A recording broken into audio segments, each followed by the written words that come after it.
Welcome back to Coffee and Conversation. No coffee today. It's actually, let me see if I can tip this over so you can see it. It's orange juice. And I even pulled out one of my fancy little Japan orange juice cups for it. I figure this way, well, I was going to say nobody's going to yell at me for this. Somebody will find something to yell at about this. But yes, I'm sticking with orange juice.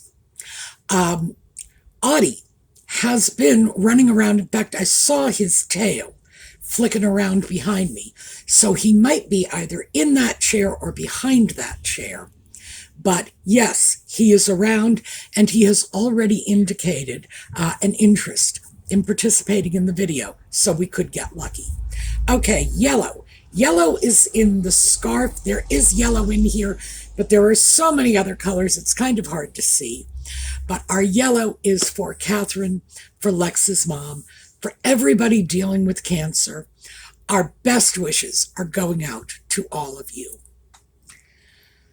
So, last weekend, I talked about weight loss, and I've talked about this on a couple of these videos in the recent past, mostly because I'm starting to feel the impacts of this in my life. In other words, going through my clothing, it's like, oh my goodness, this doesn't fit anymore, but it's only 8 months old and I have to get rid of it. Yeah, right. Like that's the worst thing that could happen.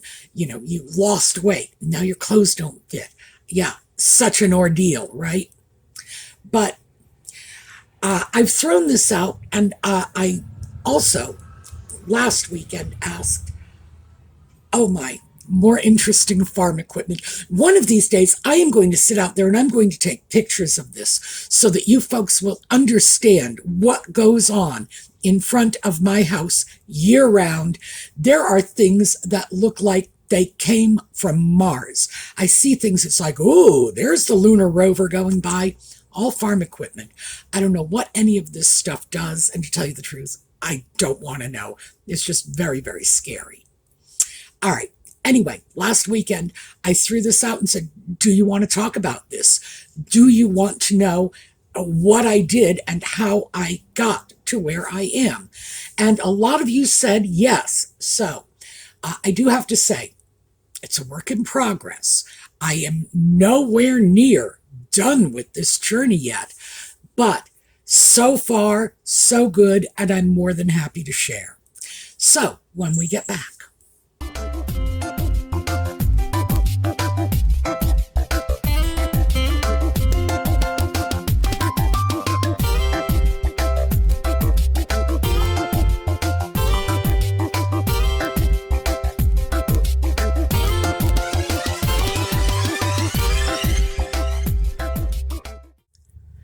Okay, so let's start with, I am not going to tell you what I weighed at my peak, mostly because I know you don't believe this, but there really is a limit to the extent to which I am willing to humiliate myself in these videos, and yeah, that's it. But when I weighed myself this morning, I was 57 pounds below my peak. And that means I've lost 57 pounds in the last 18 months or so. And still losing, because a week ago it was 52 pounds, I think. So it's been something like 5 pounds in the last week. That is not typical, by the way, although it is typical for me. And when I say typical for me, that means I will stay at a certain weight. It's like here, and then suddenly drop by 4 or 5 pounds, and then stay there for several days and drop again. That's just how my body works. I don't know what this means. For all I know, this could be how everybody's body works. But I am going to talk about what's going on for me, mostly because one, I know what's going on for me. And two, if I'm going to pick at anybody for being fat, might as well be me, because fat shaming other people is not considered very nice these days. Although I have to say, it was quite the rage when I was in high school. But I needed to lose that weight in order to get scheduled for my knee replacement surgery. That was the insanity of what was going on. I was gaining weight because I wasn't able to go out and walk because I needed knee replacement surgery. So instead of giving me the damn knee replacement surgery so I could go out and walk, they were like, no, you have to lose the weight first. So my feelings about the American medical profession are not very good at this moment. Now, let's backtrack. I came out of 2020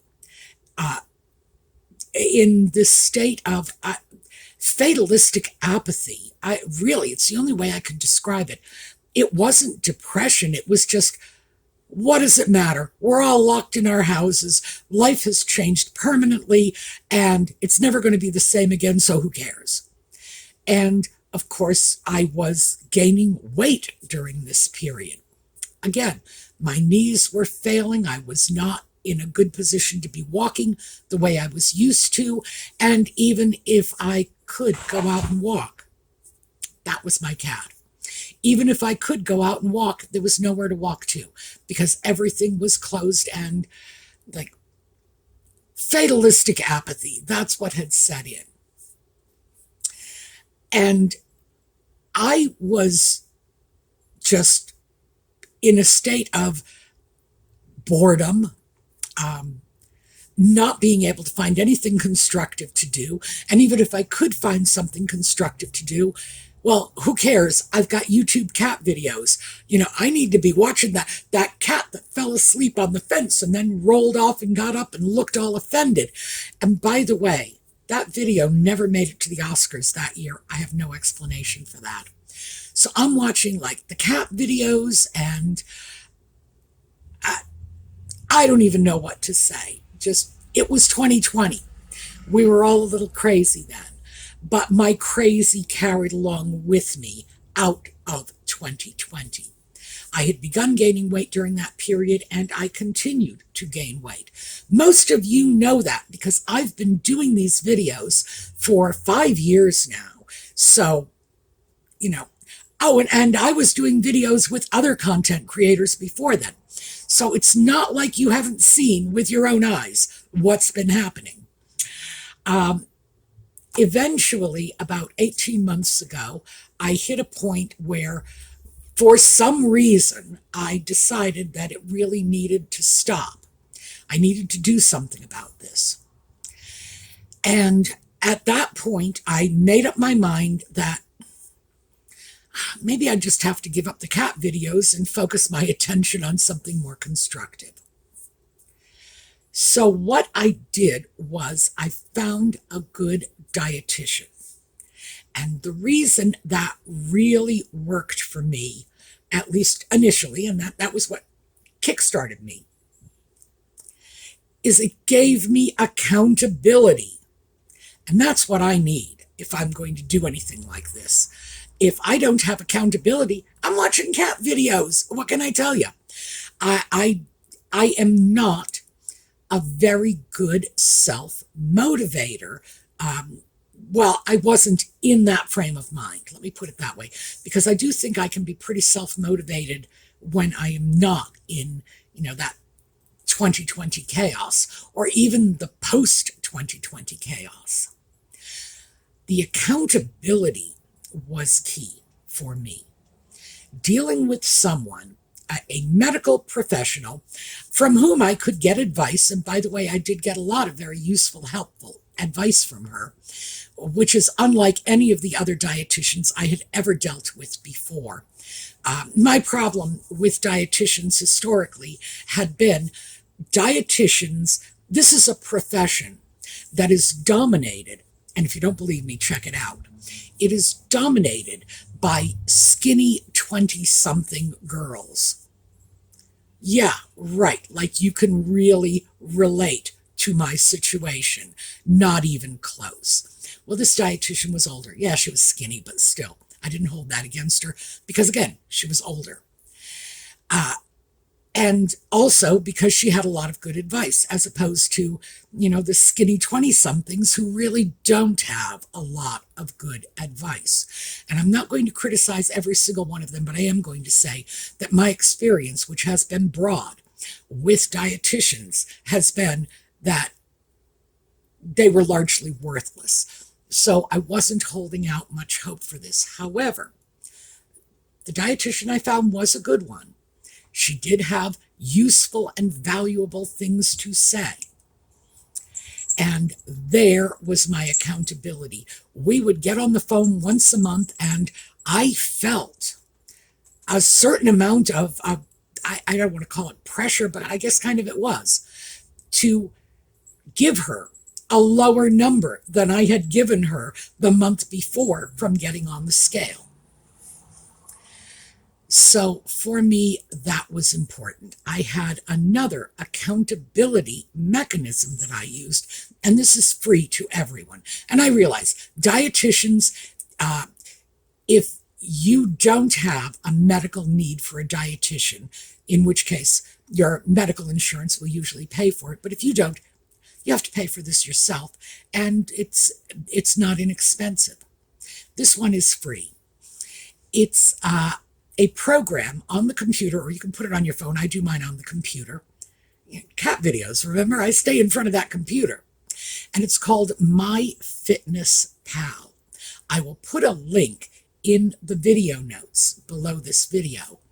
And you just go in and track your food consumption. You can track your fluid consumption. You can track your weight. You can track all kinds of things. Just you go right in there, knock yourself out. So what I started off doing was tracking my calorie consumption.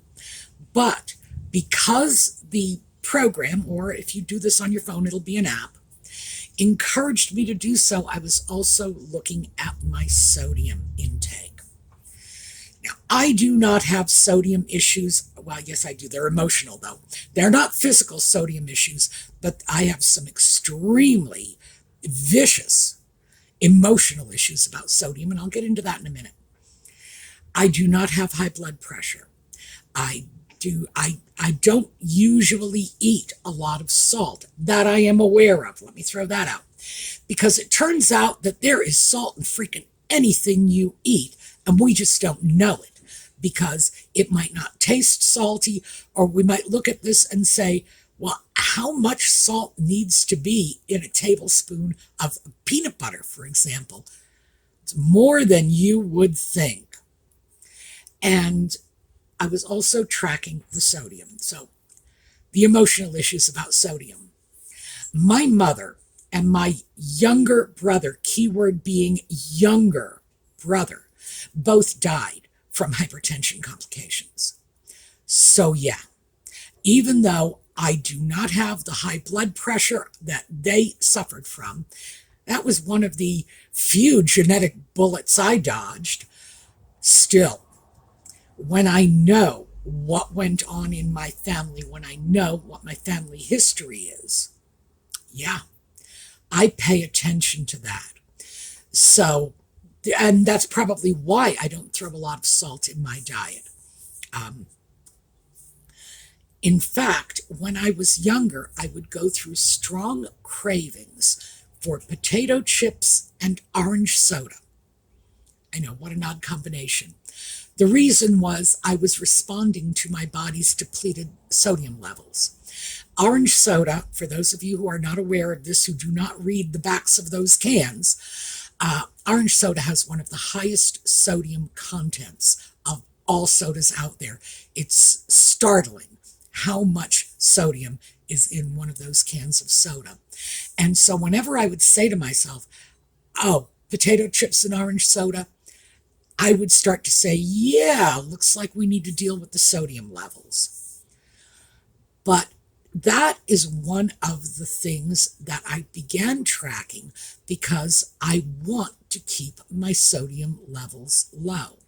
I realized that what I should be doing is trying to maintain a certain minimum sodium level, because we do need this for health, but it gets tricky when you end up taking in too much. So that was another way in which this little program was just very useful for me. I liked it because I could track everything I ate. I could look at what I ate last week, last month, whatever. And if, for example, I had a good weight loss week, go back, take a look at what I was eating that week. And then just, copy paste, let's eat that next week. So again, it was a form of accountability. I had to record what it was I was eating and what the results were. For me, that was extremely valuable. So I'd started losing weight at that point, and I would say perhaps 6 months in, I was losing about, 3 or 4 pounds a month, I think. It's hard for me to say because I honestly don't remember, mostly because it just didn't seem like that much. And I didn't want to get into one of those, I'm getting my hopes up, and my usual. Oh gosh, this is my usual. And just after I said I was not going to humiliate myself. If I have a good weight loss month, let's say I managed to lose 8 pounds in the course of a month. I take that 8 pounds, I multiply it by the number of months, 2 years from now, this is what I'm going to weigh. That's craziness. And that was my own way of setting myself up for failure. But that was one of the little crazy things I had to learn to stop doing. Anyway, that went on, and then my doctor got involved, because when I told her that I was seeing a dietitian, she wanted to know where I had found the dietitian, and I explained that the dietitian was in a weight loss practice. And what I had to tell her, I'd kind of put it off. I said, I had signed up for weight loss surgery. Here's the thing. I never wanted weight loss surgery, but I wanted that dietitian.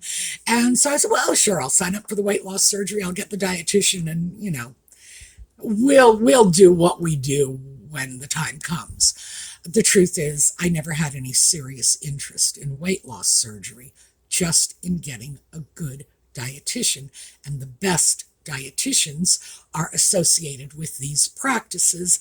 And I can be a little convenient with the truth when getting good medical care is on the line.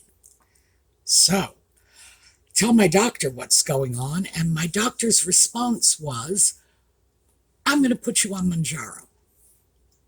Now, that was okay with me because Mounjaro is a drug designed for people with diabetes, which I have, and it also has a side benefit of promoting weight loss.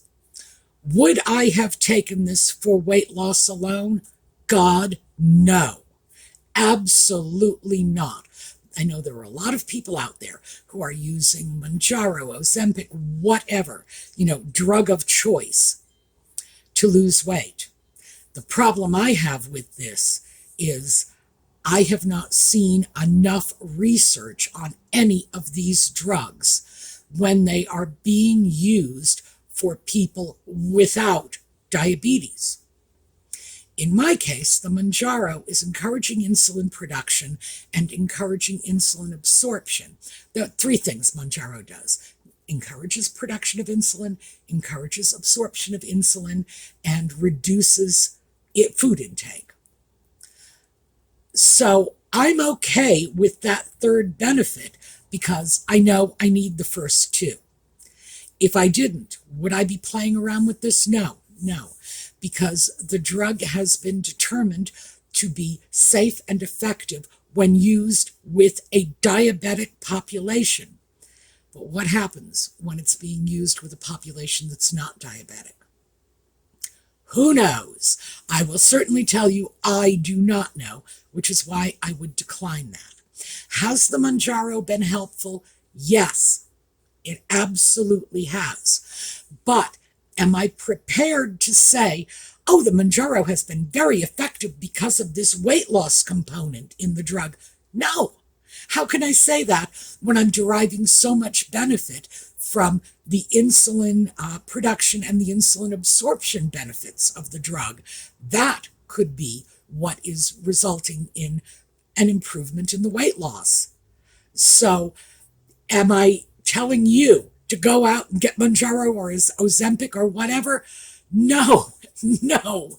If you are not diabetic, for God's sake, wait until more research has come out. I am not convinced they are safe for people who do not need to have their insulin production and absorption tinkered with. It's that simple. Also, I do have to tell you that even though I have very good prescription insurance coverage, which I got specifically to cover a number of my diabetes drugs, Mounjaro included. Those are on my list of getting the insurance that's best suited for these medications. It is still very, very expensive. No two ways around it. If you are not prepared to write a check, and this is even with insurance, for $200 a month, it is not going to be a good choice for you, because that is basically what it costs. And that's even with insurance, at least during part of the year until you fall into the right little category. But yeah, no two ways around it. Would I do that? Well, diabetes, I have to. I don't have a choice. So yeah, it makes sense for me. Would it make sense for you simply as a weight loss drug? Oh, probably not. Probably not. Also, I have 3 separate prescriptions of Mounjaro on file with my pharmacy because people who are simply using it as a weight loss medication are gobbling up all the available supplies of the drug, and I will go in there and I can't get what I need. So my doctor has written me prescriptions for like 5 milligrams, 7.5, 10, so that I can get whatever they might have on hand in the pharmacy. And that is another downside. And it's another very good reason for people who do not need drugs that are necessary for other people's medical conditions to stop thinking that, it's about you and nobody else. I'm not sure how people can justify that. It's like, yeah, I'll take this. I don't care if diabetics need it. I want it. That's a problem. And this is just in the interests of full transparency. Yes, the Mounjaro was part of this. Is this something I think is useful or valuable to everyone? God, no. No. And I am not advocating this by any stretch of the imagination. However, I will say if you are diabetic and if you can afford the very hefty copays, talk to your doctor. But other than that, it's probably not a sensible alternative. And remember, my weight loss process has been taking place over about 18 months, and the total weight loss is not quite 60 pounds. So, you just start to look at that, and it's like the numbers are probably not really adding up in terms of, oh, I'm going to go buy Mounjaro. I'll gladly pay this if I could lose 10 pounds a month. Yeah, it's not what I'm losing. What I've been losing has been more along the lines of 3 or 4 pounds a month. Just that simple. The upside is it's been consistent and it is still ongoing. So that is where I am, how I got here. And keep in mind, this is still ongoing. I am not looking in the mirror saying, oh, I don't need to. motorcycle, not farm equipment. Sort of thing makes me want to haul out the shotgun and say, find another street kid. This is ongoing. I'm not going to look in the mirror and say, oh, I don't need to lose any more weight. No, I really do. I really do. And I need to keep this up. And obviously, if I continue at this rate, remember that thing with, oh, and if I just do this, this is what I'm going to weigh by, next July. Yeah, I know. I'm still falling into that because I love that. If I keep up at this rate and just continue very conservatively with this perhaps 3 or 4, maybe 5 pounds a month that I have been losing, I will eventually, probably it'll be like another, 3 years. I don't know. We're a long way in the future. I will end up having to look at this and say, okay, I gotta stop. But for now, it's moving in the right direction. So let's get back to, because I want to get off Mounjaro. I felt I had to mention that. I really did. But again, it's a prescription medication. I mention that with great trepidation because I hate the fact that prescription drugs are advertised on television. So people are going into their doctors saying, oh, I want this drug. I need that drug. When in fact, they probably don't want it or don't need it. Oh, let me tell you some of the Mounjaro side effects. Constipation. That's like the big one for me. Other people have other side effects, but that was my big one. And I talked to my doctor and she said, well, try Metamucil or whatever those things are. And no. First of all, I will not drink that sludge every day for the rest of my life. I'm not interested in that. What I ended up doing, and again, this is what I ended up doing. This is against my doctor's advice, which means I'm not putting this out as a viable healthcare strategy for you. Just remember, my doctor told me not to do this. I went out and got a box of X-Lax, and about once or twice a month, I'd drop a couple of those pills and just deal with it that way. I do, however, take my doctor seriously, so consequently I won't do it more than once or twice a month, frankly, if that. But yeah, that is how I end up having to cope with that, because that has not been a very good thing. So there are side effects. That's the one I experienced. There are many, many others. So again, not advocating this at all. So let's go back to the stuff I can advocate. MyFitnessPal was great. And research, when I would go through things, I would add into MyFitnessPal, this is my daily consumption, and I would look at entries, like calories and so on, and I would realize, well, this salad dressing that I like so much is so many calories, and the sodium level has gobbled up my entire sodium allotment for the day. That's when I had to make some changes. Salad dressing of choice. Boathouse Farms avocado green goddess. There you go. Very low calorie. I think it's like 30 some calories, and one of the lowest sodium dressings I have seen out there. So I have found other lower calorie dressings, but it's that sodium that'll get you every time.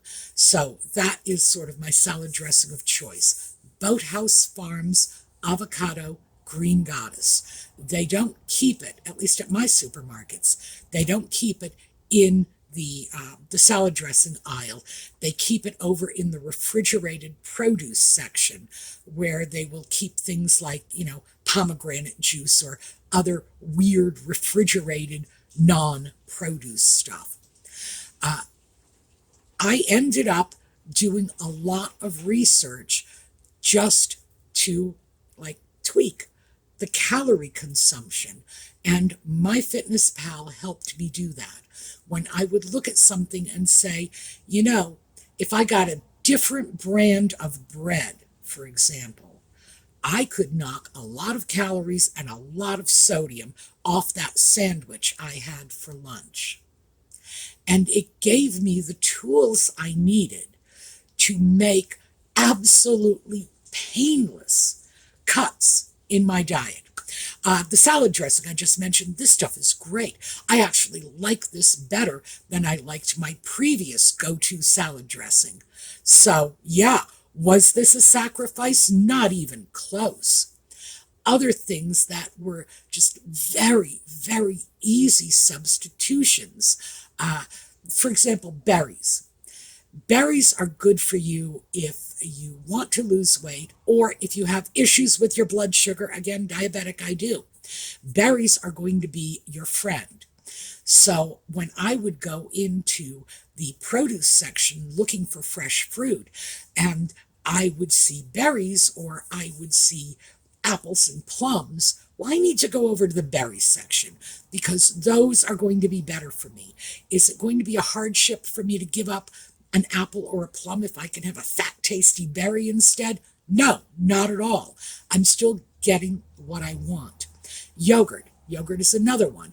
I looked at my favorite yogurt brands, and some of them did stay, but some of them had to be relegated to yogurt treats instead of, oh, this is going to be the yogurt I will have with lunch or with breakfast. No. This had to go into the dessert/pudding category.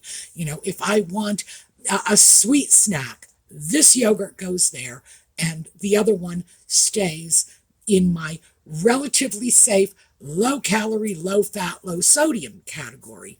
And again, I have to stress, the low sodium that is my thing because of my family history. You may not be a low sodium freak in your life, but for me it was a huge eye-opener. But again, I do want to point out, I don't have high blood pressure. I've never had high blood pressure, but I'm still watching this very carefully. It would probably behoove you to do the same, even if you don't have high blood pressure, because sadly, our prepackaged foods are so freaking salted, it's not even funny. Soy sauce. I get my low sodium soy sauce from Amazon because they have one of the best low sodium soy sauces out there. It is tasty and actually low in sodium, relatively speaking, because if I didn't, I could go out and have sushi for lunch, which, let's face it, is high protein, low fat, low calorie. Oh, I'm doing great, but I've exhausted 3 days worth of my sodium allowance just from the soy sauce. So when I started looking at that, when I started looking at things I had not factored in, that's when that little app became so very useful to me. That, and of course, like I say, being able to look at it and just say, oh, I didn't lose as much weight as I would have liked to last week. Let's see if we can tweak a few of these, make a few substitutions, and go back over previous weeks and say, well, this yogurt worked out better. I had 4 salads that weekend, only 1 last week. No wonder I wasn't losing the weight. It really does give you an absolute, a visual reckoning of what you're doing and how to make changes. So, I should also say I'm not currently using MyFitnessPal, mostly because I'm a creature of habit. And once I get things into a certain way, including what I'm eating, as long as I get down to say, oh, this is working for me, I tend not to tinker with it too much. And I tend to be the kind of person who can pretty much eat the same thing day in, day out, you know, and it doesn't really bother me that much. So I haven't really been using it very much lately. I should. In fact, I think I will just go back in and start again today, simply so that as we move on with this, I can give you some concrete results. But in fact, it was very valuable to me just in terms of seeing what I was eating. Oh, and by the way, don't cheat. If you decide you're having a bag of potato chips, no one is going to see this app but you. So don't lie. Add your food in accurately, just seriously, because it will tell you where you're screwing up. And again, you don't have to share this with another living soul. So just record it, and then you can go back next week, next month, and say, yeah, look, I was eating 4 bags of potato chips this day, and here I am. I'm only down to like 2 now. Isn't this great? You can track your progress. You can look at your successes, and it makes it very easy for you to target the difficult points. So this is where I'm going to leave you. I've already gone well over time. Hopefully, we have had something of value here, but we're going to continue with this because I know that accountability was key for me. I know that. So what I'm hoping to do is give us all some sense of accountability. Now, I told you what's going on for me, which means I've given myself some accountability in this video. 57 pounds down? Yes, 57 pounds down from my top weight. That's automatic accountability. The next time I see you, I need to be a little lower. The time after that, a little lower, etc. I'm building in my own accountability. And I'm going to try to find ways that we can build in accountability if that's what you need, build in support if that's what you need, but so that we can all deal with this, because I know I am not the only one who just fell into this tub of lard coming out of 2020. It's like, seriously, 2020, and I come out and I'm like wobbling like Jabba the Hutt. Needed to be dealt with, still needs to be dealt with. So let's do it together. That's what we have this community for. All right, that is what I have for you today. We're going to take a look at a slideshow on the way out. I hope you all have a terrific day.